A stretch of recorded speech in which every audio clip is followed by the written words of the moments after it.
Winners chemistry कोचिंगमध्ये पुन्हा एकदा सर्वांचं स्वागत आहे. आपण विनर्स केमिस्ट्रीमध्ये जो टॉपिक स्टडी करतो आहे transitions and inner transition elements, त्याच्यामधला ट्रान्झिशन एलिमेंट हा पार्ट आपण कंप्लीट केलेला आहे. आणि ह्या ट्रान्झिशन एलिमेंट्सचाच शेवटचा पार्ट म्हणून आपण बघणार आहे extraction of metals. So I welcome again to Winners Chemistry coaching, and in Winners Chemistry today we are going to study extraction of metal, particularly extraction of iron from its oxide ore as hematite. त्यामुळे haematite ह्या or पासून आपण iron हा जो metal आहे हा त्याच्या or पासून कशा पद्धतीनं अचीव केला जातो ते स्टडी करणार आहे. तर बघा, मेटलर्जीचे जे काही प्रिन्सिपल्स तुम्हाला 9th किंवा 10th स्टँडर्डला झालेले असतील तर ते आपल्याला या ठिकाणी यूज करायचे. त्याच्यामध्ये बघा, मिनरल, ओर किंवा एक्स्ट्रॅक्शन ऑफ मेटलशी रिलेटेड जे जे कन्सेप्ट्स झालेले आहेत ते सगळे आपण या ठिकाणी रिवाईज करणार आहे आणि स्टडी करणार आहे extraction of iron from its oxide ore as hematite. So let us start the extraction of iron. So with respect to the extraction of metal, let us start with how metals are obtained in nature. तर बघा, हे metals आपल्याला कुठे मिळत असतात? Metals आपल्याला मिळत असतात नेचरमध्ये अर्थ क्रस्टमध्ये. Most of the metals they are found in the earth crust. जमिनीमध्ये, भूगर्भामध्ये, जसं आपण म्हणतो खाणीमध्ये आपल्याला हे जास्तीत जास्त मेटल जे असतात ते मिळत असतात. तर जेव्हा हे खाणीमध्ये मिळणारे मेटल्स असतात तेव्हा त्याचे दोन फॉर्म्स आपल्याला बघायला मिळतात. Metals are obtained into two different forms. One of the form is called as the combined state or the salt state of the metal. And in the salt or combined state, the metals are obtained in the form of carbonate, sulfate, sulfides and oxides. तर बघा, जे metal जास्त reactive आहेत, reactive metals हे combined स्टेटमध्ये आढळत असतात. आणि त्याच्यामध्ये बघा, जर ते कार्बोनेट रेडिकल बरोबर कंबाईन झाले तर त्याला आपण कार्बोनेट ओर म्हणतो. SO4 बरोबर जर ते कंबाईन झाले तर सल्फेट, सल्फर बरोबर कंबाईन झाले तर सल्फाईड आणि ऑक्सिजन बरोबर कंबाईन झाले तर त्याला आपण ऑक्साईड म्हणतो. तेव्हा असं जेव्हा कार्बोनेट, सल्फेट, सल्फाईड किंवा ऑक्साईड बरोबर एखादा मेटल कंबाईन होतो आणि तो अर्थ क्रस्टमध्ये सापडला तर त्याला आपण त्याची कंबाईन स्टेट म्हणत असतो. Therefore these forms as carbonate, sulfate, sulfides and oxides, they are considered as the salt state or the combined state of metal. ही जी स्टेट आपल्याकडे आहे ही जास्त रिॲक्टिव्ह असणाऱ्या मेटलसाठी आपल्याला बघायला मिळते. आणि जे मेटल्स बघा एक्स्ट्रीमली लेस रिॲक्टिव्ह आहेत किंवा नॉन रिॲक्टिव्ह आपण जर म्हणत असतो तर त्यांच्यासाठी बघा आपल्याला फ्री स्टेट बघायला मिळते. This free state is also called as the native state. Native किंवा फ्री स्टेटमध्ये याचं कारण काय आहे बघा, जे काही मेटल्स आपल्याकडे एक्स्ट्रीमली नॉन रिॲक्टिव्ह आहेत म्हणजे जे कोणाबरोबरही कंबाईन होत नाहीत आणि त्यामुळे ते कार्बोनेट, सल्फेट, सल्फाईड किंवा ऑक्साईड फॉर्म करत नाही, अशा सगळ्या एलिमेंट्सना आपण त्यांचं ऑकरन्स फ्री स्टेट आहे असं म्हणतो. आणि त्याच्यामध्ये आपल्याकडे नॉन रिॲक्टिव्ह मेटल जे आहेत ते येत असतात. त्याच्यामध्ये बघा एक्झाम्पल आपल्याकडे आहे गोल्ड, सिल्व्हर, प्लॅटिनम. मग गोल्ड, सिल्वर आणि प्लॅटिनम हे जे मेटल्स आपल्याकडे आहेत हे फ्री स्टेटमध्ये आपल्याला ऑप्टेन होत असतात. त्यामुळे दोन स्टेट तुम्ही लक्षात घ्या. Metals they occurs in the combined state in the form of carbonate, sulphate, sulphides and oxides, and in free state they are obtained in the native form as they are extremely non reactive in nature. मग आता हे जे metals आपल्याला मिळत असतात त्या मेटल्सना achieve करण्याची जी process आहे ती आपण स्टडी करत असतो मेटलर्जीमध्ये. मेटलर्जीची डेफिनेशन आपण बघणारच आहे, पण मेटलर्जी स्टडी करायसाठी आपल्याला काही टर्मिनॉलॉजीज इन्वॉल्ड इन द मेटलर्जी बघायचे आहेत. दोन सिम्पल टर्मिनॉलॉजीज आहेत. हे टर्मिनॉलॉजीज तुम्हाला कदाचित झाले असतील तुमच्या अगोदरच्या काही इयत्तामध्ये, जर तुम्ही शिकला असाल तर त्याच्यामध्ये ते झालेले असतील. तर बघा, त्याची सगळ्यात पहिली टर्म आपण स्टडी करतो आहे mineral. What is mineral? Mineral म्हणजे काय? तर बघा, mineral is a naturally occurring substance in the earth crust. जमिनीमध्ये, भूगर्भामध्ये आपल्याला नैसर्गिकरित्या आढळणारा सबस्टन्स आहे तो, ज्याच्यामध्ये बघा that contains inorganic salts solids and siliceous matter, म्हणजे बघा ज्याच्यामध्ये आपल्याकडं इनऑर्गॅनिक सॉल्ट्स असतात, काही सॉलिड घटक असतात, आणि त्याचबरोबर सिलिशियस मॅटर म्हणजे बघा माती जी त्याला असोसिएट झालेली असते, सँड किंवा रॉक, त्याला आपण सिलिशियस मॅटर म्हणत असतो. त्यामुळे मिनरलची डेफिनेशन आहे बघा, naturally occurring substances in the earth crust containing inorganic salts, solids and siliceous matter etcetera is called as a mineral. मग ह्या मिनरलमध्ये महत्त्वाचं काय आहे की त्याच्यामध्ये मेटल असतं, मेटल हा प्रेझेंट असतो. जे काय मेटल्स आपल्याला बघायला मिळतात त्या मेटलचा कंटेंट त्याच्यामध्ये असतो. पण आपण सगळ्याच मिनरलपासून मेटल अचीव करत नाही. त्यामुळं आपल्याला आणखीन एक डेफिनेशन बघायची आहे जी आहे ओरसाठी. ओर बघा, ओर ही सुद्धा एक प्रकारची मिनरल असते आपल्याकडं, जे याचा अर्थ त्याच्यामध्ये मेटल असतो, पण त्याच्यामध्ये मेटलचं प्रमाण जास्त असतं. मिनरलमध्ये मेटलचं प्रमाण कमी किंवा जास्त असू शकतं, त्याला आपण मिनरलच म्हणत असतो जेव्हा त्याच्यामध्ये मेटल प्रेझेंट असतो तेव्हा. पण जर समजा एखाद्या मिनरलमध्ये हाय पर्सेंटेजमध्ये जर मेटल आपल्याकडे असेल तर त्याला आपण म्हणत असतो ओर. त्यामुळे ओर काय आहे बघा, ore is a mineral that contains high percentage of metal, ज्याच्यामध्ये बघा अतिशय जास्त प्रमाणात मेटल प्रेझेंट असतो आणि तो मेटल आपण अचीव करू शकतो. And the ore from which the metal can be extracted profitably and economically. त्यामुळे अशी एक मिनरल ज्या मिनरलमध्ये जास्त प्रमाणात मेटल प्रेझेंट असतो, त्याचं पर्सेंटेज जास्त असतं आणि त्यामुळे आपण त्याच्यापासून हा मेटल इझिली एक्स्ट्रॅक्ट करू शकतो, त्याच्यापासून आपण प्रॉफिट मिळवू शकतो आणि इकॉनॉमिकली तो आपल्याला सोयीचा असतो. अशा सगळ्या सबस्टन्सेसना, अशा सगळ्या मिनरल्सना आपण ओर म्हणत असतो. त्यामुळे ओरसाठी एक महत्त्वाचा कन्सेप्ट तुम्ही रिमेंबर करा, ore always contains high percentage of metal, आणि जर मेटल प्रेझेंट असला तर त्याला मिनरल म्हणायचं असतं. जे याचा अर्थ ओर आणि मिनरल जर तुम्ही बघायला गेला तर सगळेच्या सगळे ओर हे मिनरल असू शकतात, पण सगळे मिनरल ओर असत नाही. त्यामुळे एक सेंटेन्स आपण देतो बघा, all minerals they are ore but each ore is a mineral. All minerals are not ore, सगळेच्या सगळे मिनरल्स ओर नाही, लक्षात घ्या, पण प्रत्येक ओर ही मिनरल असू शकते. मग आता आपण काही एक्झाम्पल्स बघायचे आहेत बघा, एक्झाम्पल्स बघायचे आहेत जे इम्पॉर्टंट्स ओर आपल्याकडं कुठले कुठले आहेत ते. तर स्टार्ट करूया आपण some important ores of different metals. So let us start some important ores of transition metal. आपण जे काही transition metals 3D series study केलेलं आहे त्यातले काही मेटलचे इम्पॉर्टंट ओर्स आपल्याला शिकायचे आहे. टेब्युलर फॉर्ममध्ये पुन्हा आपण त्या ओर्सनं स्टडी करूया बघा. सगळ्यात पहिला एक कॉलम आपल्याकडे आहे सिरियल नंबर, त्याच्यानंतर आहे मेटल, त्याच्यानंतर आपण घेणार आहे त्याची ओर, आणि सगळ्यात शेवटी आपल्याला त्या ओरचं कंपोजिशन बघायचं आहे. त्यामुळे याच्यासाठी आपण बघूया बघा, एकूण 3 मेटल्स आयर्न, कॉपर आणि झिंक, आणि ह्या 3 वेगवेगळ्या मेटलसाठी त्यांचे ओरची नावं काय काय आहेत आणि त्यांचं कंपोजिशन काय आहे ते आपल्याला बघायचं आहे. बघा सुरुवात करूया. त्याच्यासाठी आपण सगळ्यात पहिला मेटल आपल्याकडे आहे आणि तो आहे आयर्न. आयर्नसाठी आपल्याकडे सगळ्यात पहिली जी ओर आहे ती कोणती आहे बघा, hematite. Hematite is the first ore of iron and the composition. Composition याचा अर्थ त्याचा फॉर्म्युला किंवा त्याच्यामध्ये असणारे एकूण घटक आपण बघतो.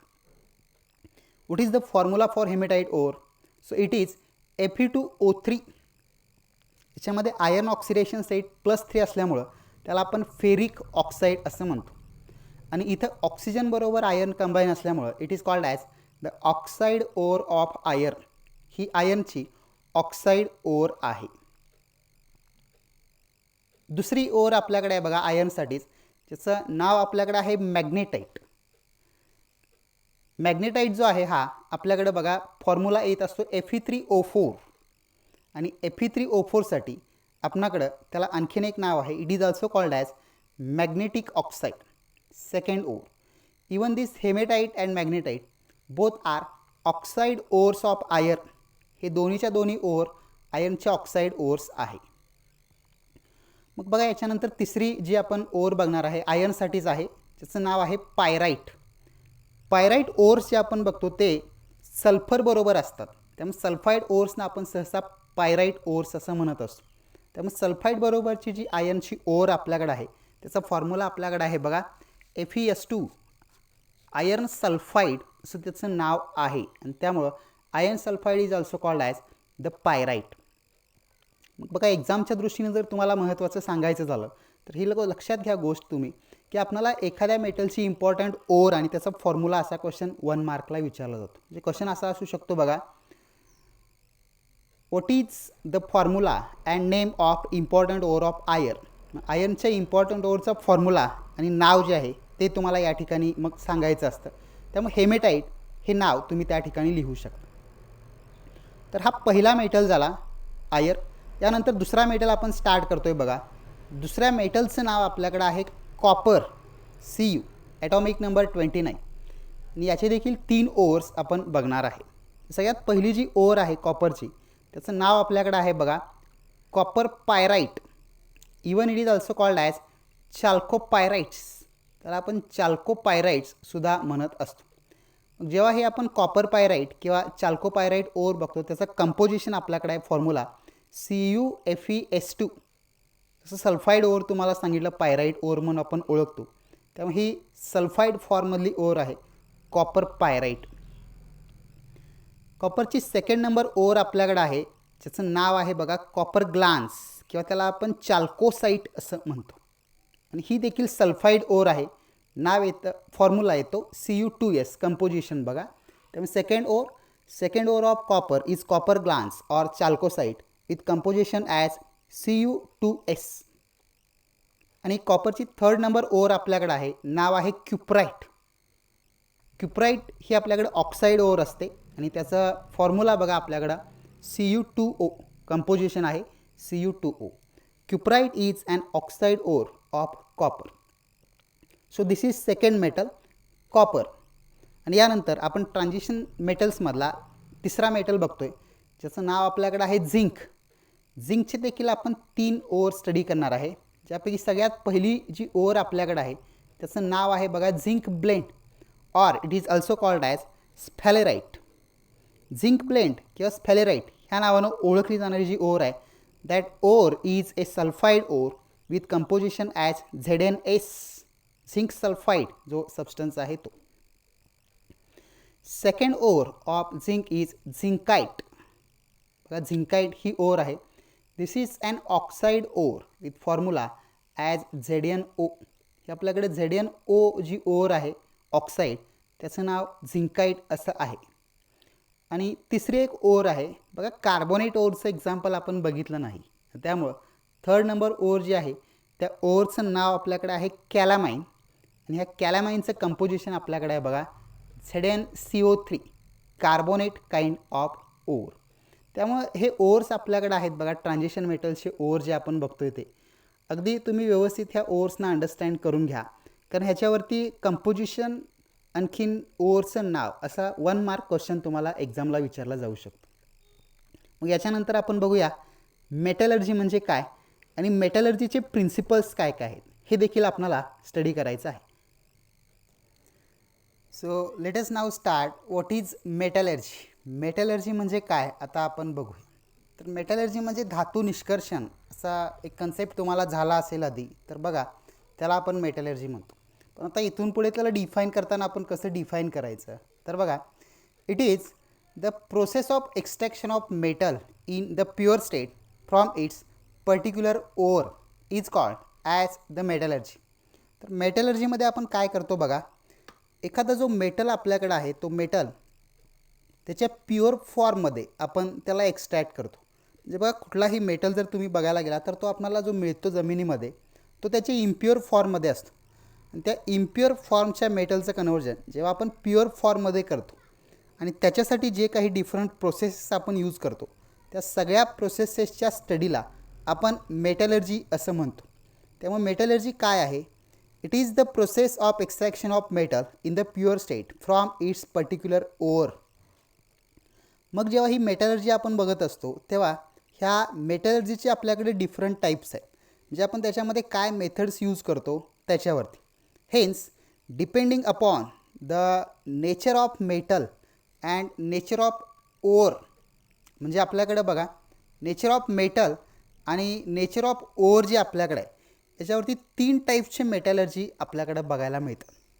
Hence you remember that there are 3 different types of metallurgy depending upon the nature of metal which is extracted and the nature of ore, मेटलची एकूण जी असणारी रिॲक्टिव्हिटी आणि मेटलची जी ओर आहे आपल्याकडे different types like carbonate, sulphides, sulphates. There are 3 different types of metallurgy. मग आता आपण बघूया की हे 3 मेटलर्जीज काय आहेत ते. ज्यापैकी सगळ्यात पहिली मेटलर्जी आहे त्याला आपण काय म्हणतो बघा, पायरो मेटलर्जी आपण म्हणतो. आता ही तिन्ही मेटलर्जीचे टाईप स्टडी करायच्या आधी एक महत्त्वाची प्रोसेस मी तुम्हाला सांगतो बघा. Reduction is the very important process in the metallurgy. मेटलर्जीमध्ये रिडक्शन ही अत्यंत महत्त्वाची प्रोसेस आहे. त्यामुळे मेटलर्जीमध्ये extraction of metal by reduction process असं येतच असतं. आता ही जेव्हा रिडक्शन प्रोसेस आपल्याला करायची असते तेव्हा आपल्याला रिड्युसिंग एजंट यूज करावा लागतो आणि त्यामुळं रिड्युसिंग एजंट हा सुद्धा कन्सेप्ट महत्त्वाचा आहे. त्यामुळे मेटलर्जीमध्ये extraction of metal by reducing agent हा कन्सेप्ट आपल्याला नेहमीच बघायला मिळत असतो. मग आता बघायचं आहे की ह्या पायरोमेटलर्जीमध्ये पायरोचं मिनिंग काय असतं. As you have studied in your 11th standard pyrolysis reaction. What do you mean by pyro. पायरोचा अर्थ काय तुम्हाला झालेला असेल तर बघा, पायरोलिसिस नावाची रिॲक्शन तुम्हाला अल्केन्समध्ये झालेली असेल. तर पायरोचं मिनिंग आहे आपल्याकडे हाय टेम्परेचर. जेव्हा आपण अतिशय हाय टेम्परेचरला एखाद्या मेटलचं एक्स्ट्रॅक्शन करतो तेव्हा त्या प्रोसेसला आपण पायरोमेटलर्जी असं म्हणतो. त्यामुळे डेफिनेशन आपल्याकडे आहे बघा, pyrometallurgy is the process in which ore is reduced to metal using the suitable reducing agents like carbon, hydrogen, aluminum at a very high temperature is called as the pyrometallurgy. म्हणजे याच्यामध्ये काय होतं बघा, पायरोचं meaning high temperature आणि मेटलर्जीचं meaning जसं तुम्हाला सांगितलं extraction of metal by using the suitable reducing agent. तर आपल्याकडे बघा सुटेबल रिड्युसिंग एजंट काय काय आहेत या ठिकाणी आपण यूज करतो. कार्बन आहे, हायड्रोजन, ॲल्युमिनियम हे जे इलिमेंट्स आपल्याकडे आहेत हे इलिमेंट्स आपण रिड्युसिंग एजंट म्हणून वापरतो आणि मेटलचं एक्स्ट्रॅक्शन करत असतो. पायरोचं मिनिंग हाय टेम्परेचर असल्यामुळे ही गोष्ट तुम्ही रिमेंबर करा. As extraction of metal is done at high temperature, hence the process is called as the pyrometallurgy. मग आता ह्या पायरोमेटलर्जी बरोबरच आपण मेटलर्जीचा सेकंड टाईप जो आहे तो सेकंड टाईप बघू. सेकंड टाईप आपल्याकडे आहे हायड्रोमेटलर्जी. आता हायड्रा ही टर्म तुम्हाला झालेला आहे. हायड्रेशन, हायड्रोलायसिस ह्या प्रोसेसेसमध्ये आपण बघितलं की वॉटर यूज केलं जातं आणि त्यामुळे हायड्रोमेटलर्जीमध्ये आपण काय करतो बघा, एखाद्या मेटलचं ॲक्वियस सोल्युशन जे आपल्याकडे आहे ते ॲक्वियस सोल्युशन आपण रिड्युसिंग एजंट यूज करून त्याचं एक्स्ट्रॅक्शन करतो. त्यावेळी त्याला हायड्रोमेटलर्जी असं म्हणतात. त्यामुळे हायड्रोमेटलर्जी म्हणजे काय, it is the process which involves use of a suitable reducing agent and it is extracted from the aqueous solution of salt. म्हणजे बघा एखाद्या मेटलच्या ॲक्वियस सोल्युशनचं, वॉटरमधल्या सोल्युशनचं आपण जेव्हा एक्स्ट्रॅक्शन करतो सुटेबल रिड्युसिंग एजंट यूज करून तेव्हा त्याला आपण म्हणत असतो hydrometallurgy. Hence hydrometallurgy involves the extraction of metal from the aqueous solution.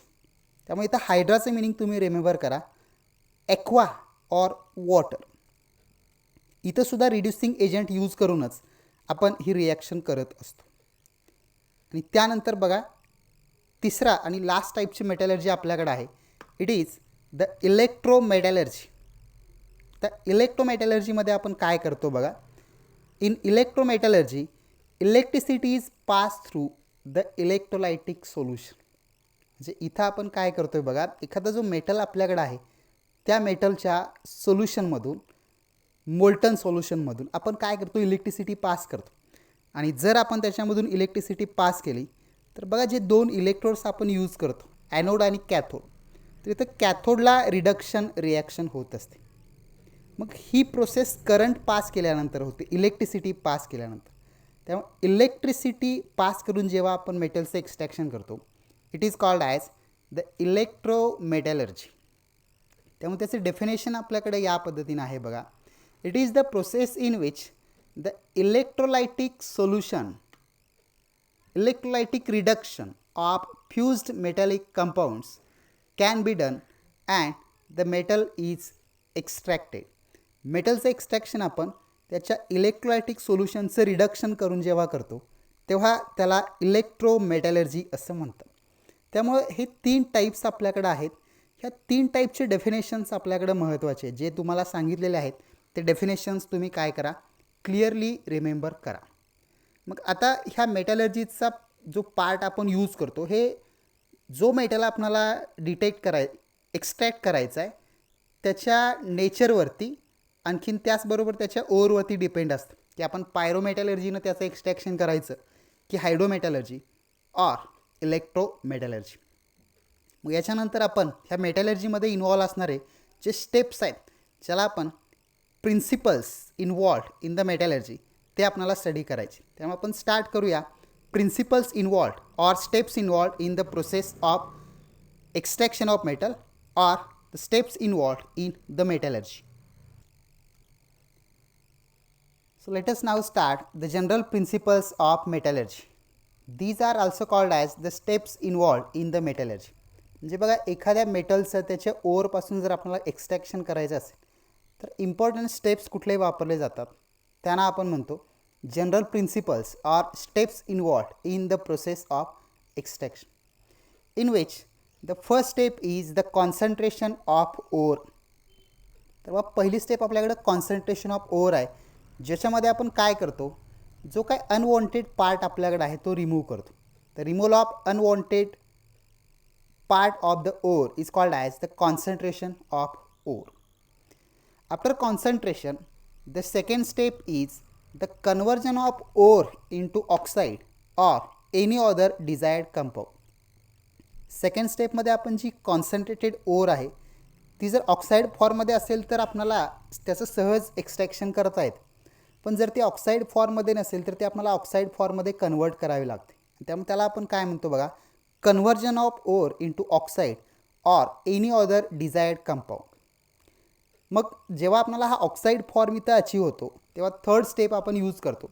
The third important step is the reduction of or. मग रिडक्शन करायचं म्हणजे काय करायचं, तर त्याच्यामध्ये जो ऑक्सिजन आहे हा आपण रिमूव्ह करायचा. आणि जेव्हा हा ऑक्सिजन आपण रिमूव्ह करतो तेव्हा काय होतं बघा, तो जो मेटल आपल्याला मिळतो त्याला आपण क्रूड मेटल असं म्हणतो. क्रूड मेटल हा प्युअर नसतो आपल्याकडे, त्याच्यामध्ये इम्प्युरिटी असते. त्यामुळे ह्या स्टेपच्या एंडला मिळणारा मेटल हा क्रूड मेटल आपल्याकडे आहे. त्यामुळे ह्या स्टेपला आपण काय म्हणतो बघा, reduction of ore to form a crude metal. आणि ह्या क्रूड मेटलपासून आपल्याला जर हायली प्युअर मेटल पाहिजे असेल तर त्याच्यासाठी आपल्याकडे 4th नंबर स्टेप आहे. That 4th number step is the purification or the refining of metal. Extra pure फॉर्ममध्ये मेटल अचीव करायची जी प्रोसेस आहे त्याला आपण रिफायनिंग किंवा प्युरिफिकेशन ऑफ मेटल म्हणतो. So these are the 4 steps which are use in the extraction of metal from its or.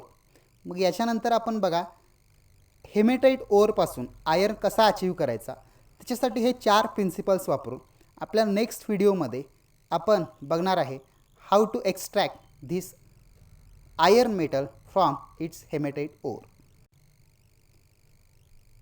With this, we are going to conclude our today's video lesson. Thank you so much.